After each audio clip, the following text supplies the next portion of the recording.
Vallabhbhai Patel, the man who led the people of Gujarat through several social movements and earned himself the name Sardar.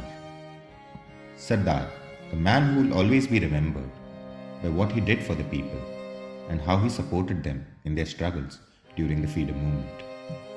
Sardar, the man who knitted together over 500 princely states to present us with this tapestry of rich culture and heritage we call ourselves a product of. How exactly he did that is what we'll be exploring today.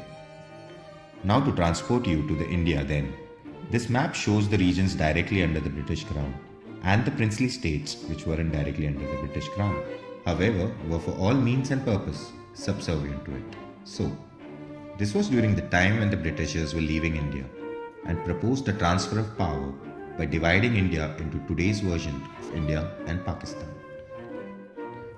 Now, while they proposed partition, they also proposed giving the princely states autonomy to decide whether to join either of the fresh out of the oven two countries or claim independence.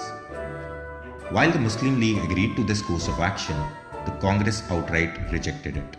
Here's when Sardar Patel came in and, seeing that this move would lead to the League taking control of government formation, convinced the Congress to take the deal.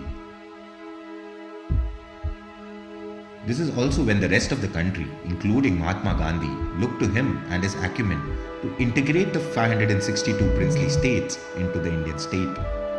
Along with V.P. Menon, Sardar Patel made the rounds of each and every princely state and used his tact and political insights to convince almost all of these states to merge with India. He also developed the strategy of privy purses, which was essentially a payment made to the rulers of the states for agreeing to accede to India.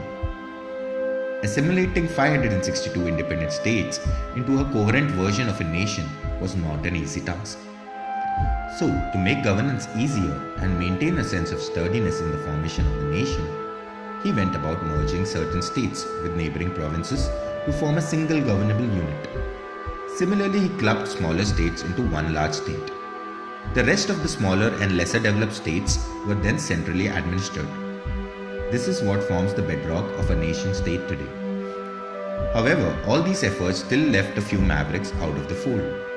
A trinity of probable nuclear proportions remained unconvinced and refused to accede to India,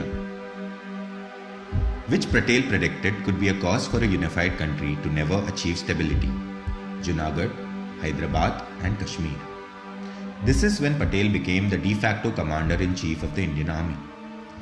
In Junagadh and Hyderabad, the rulers decided to accede to Pakistan or remain independent. The citizens understandably rose in outrage against the rulers, forcing the rulers to give up command, following which Patel took a stand and ordered the army to annex the regions, fusing the states into a nation. When it came to Kashmir, both Pakistan and India refused to give up dominion. So when the Maharaja declared independence and insurrections began throughout the state, Pakistan used this opportunity to arm tribal people and create havoc in the state.